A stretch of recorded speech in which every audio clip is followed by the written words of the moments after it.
AP రాజకీయాల్లో కొన్ని కేసులు తీవ్ర సంచలనాలు సృష్టిస్తున్నాయి. మీడియాలోనూ, సోషల్ మీడియాలోనూ హాట్ టాపిక్స్గా ఉంటుంటాయి.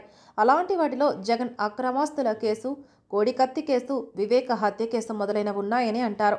అలాంటి వాటి సరసన చేరినట్లు చెప్పే మరో కేసు RRR కస్టడీ టార్చర్ వ్యవహారం. అవును, గత ప్రభుత్వ హయాంలో ఎంపీగా ఉన్న రఘురామకృష్ణంరాజుని సిఐడి అధికారులు అరెస్టు చేసిన సంగతి తెలిసిందే. ఆ సమయంలో తనపై అత్యంత భయంకరంగా ప్రవర్తించారనేదే RRR ఆరోపణ. ఈ సమయంలో కూటమి ప్రభుత్వం కొలువుదీరిన అనంతరం ఆయనను సిఐడి కస్టడీలో అంతమొందించేందుకు యత్నించినట్లు కేసు నమోదైంది.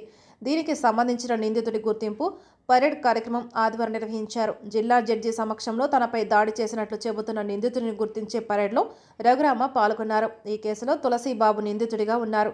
ఈ సమయంలో పరేడ్ అనంతరం AP assembly deputy speaker Raghurama స్పందించారు. కీలక వ్యాఖ్యలు చేశారు.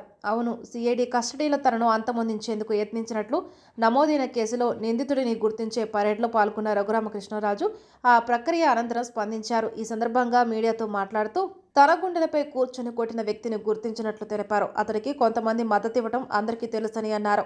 ఇదే సమయంలో తులసిబాబుకు టీడీపీకి సంబంధం లేదని గుడివాడ వాసులు తనకు చెప్పారని చెప్పిన రఘురామ ఎస్పీ వద్దకు నేరుగా వెళ్లగల వ్యక్తి తులసిబాబు అని అన్నారు. మరోవైపు ఈ కేసులో మరో కీలక నిందితురాలిగా ఉన్న గుంటూరు గవర్నమెంట్ జనరల్ హాస్పిటల్ పూర్వ సూపరింటెండెంట్ డాక్టర్ ప్రభావతి కోసం పోలీసులు గాలిస్తున్నట్లు వెల్లడించారు. ఇదే క్రమంలో అప్పటి ఏఎస్పీ విజయపాల్ లాగా డాక్టర్ ప్రభావతి కూడా పెద్ద లాయర్లను పెట్టించుకోవచ్చని, అయితే సుప్రీంకోర్టులోనూ వారికి బెయిల్ రాదని అనుకుంటున్నట్లు తెలిపారు.